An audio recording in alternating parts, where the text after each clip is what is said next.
Do you want to learn how to use variables in your C programs? Or maybe you don't know what variables are, but you want to learn what they are and how to use them successfully?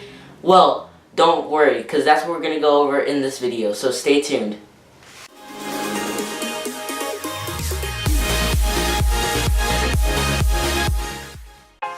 Thanks for watching this video. Be sure to like, comment, and subscribe if you enjoyed this video. And like I said before, we're going to be going over variables in this tutorial. And we are also going to go over briefly how to use comments. So comments are used to make a code that you write more readable to another programmer that you shared your code with, or a community that you shared your code with. So you can insert comments wherever you want inside your program, and the compiler does not read them. I will show you an example of a comment right now.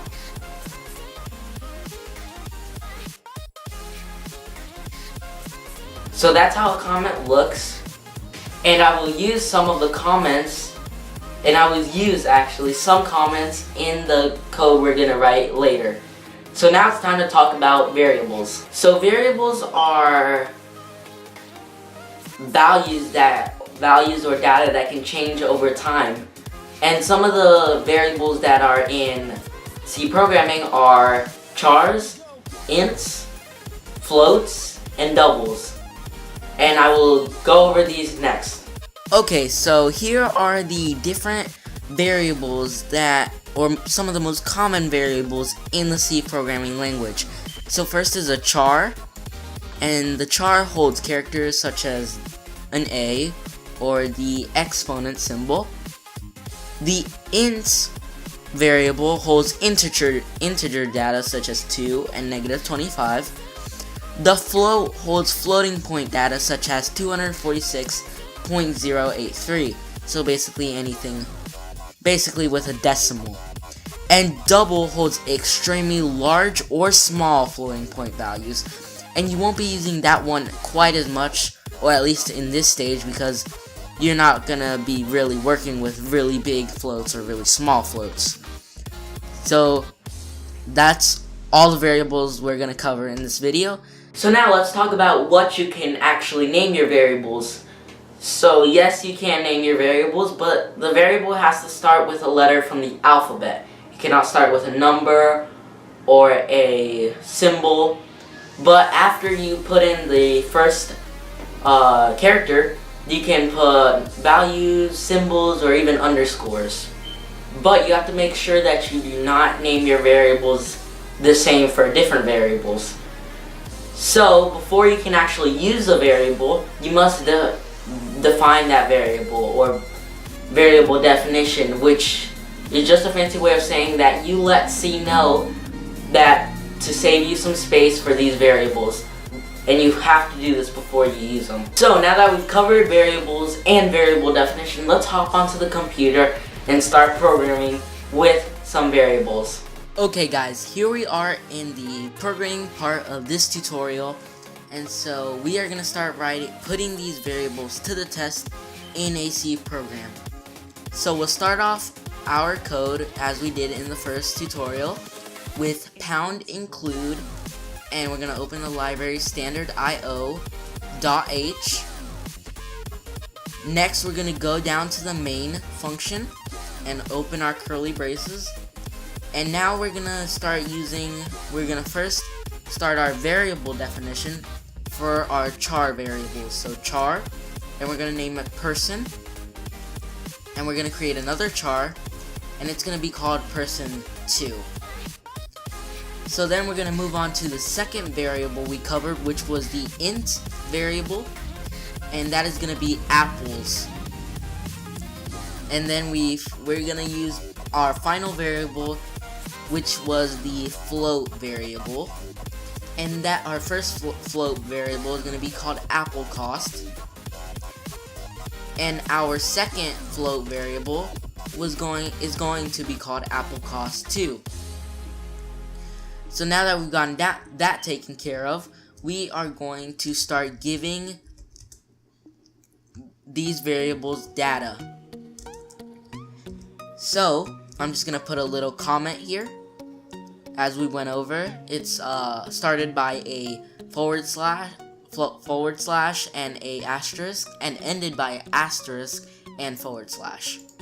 So to give data, we're just gonna put in the name of the certain variable and put an assignment operator. This might look like an equal sign, but it is actually an assignment operator.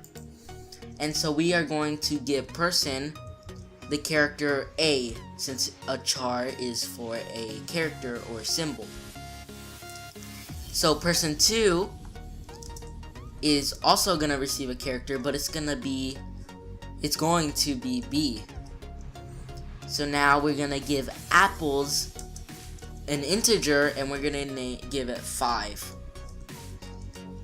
And so finally we move into our last variables, which is apple cost, and that is going to be $1.30, and apple cost 2, which is going to be $1.50. And I know, don't forget your semicolons, and I know these are very high apple prices, but bear with me, you can put these apple prices however you want them to. And so then we're gonna start with our first output, or our first output function, which was the printf function, and we learned this in the last tutorial. So person, and then we're gonna place %c, and I'll explain that in a second. Let's just finish this printf function. Needs to buy %d apples, and I'll explain the %d as well. And make sure to \n in order to go to the next line. And so %c and %d are basically just placeholders for certain variables. %c is a placeholder for char variables, whichever char variable you choose. And %d is an int placeholder. It holds the place for an int, an integer. So let's see how this works. So we're gonna put person here. Make sure to put a comma after the quotation marks, and this person is going to go into this placeholder. And so we want to put a variable here too, so we're gonna put another comma and put apples. So then don't forget your semicolon, and then we're gonna go to our next printf function, and that is going to be they shop at Fruits Inc. Forgive my uncreative names. So an apple costs, and then we're gonna put in %.2f and \n, and as you can probably guess, %.2f is the placeholder for a float variable. So we're gonna put a comma and apple cost, and don't forget your semicolons. And that's basically it for you to understand the placeholders and the variables and how they go. So we're just gonna create a few more printf functions. And person %c also needs %d apples and \n, and again, %c is a placeholder for chars, so person2, and %d is a placeholder for int variables, so apples. And so then we move on to our final printf function, which is they go to fruit shop,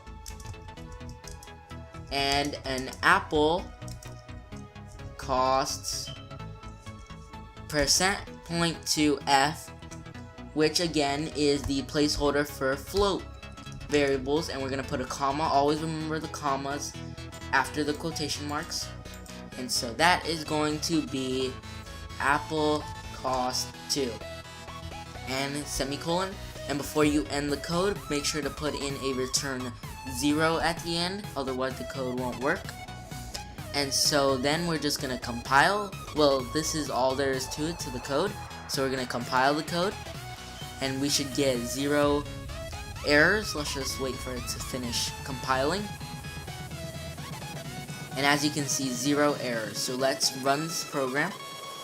And as you can see, it's kind of small, but person A needs to buy 5 apples. They shop at Fruits Inc., so an apple costs $1.30. Person B also needs 5 apples, and they go to Fruit Shop and an apple costs $1.50.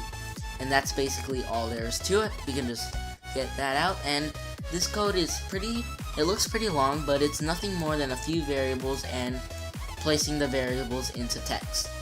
Now you might be wondering, why would we use variables in this code if we could just insert values in the placeholders instead of actually creating all these variables?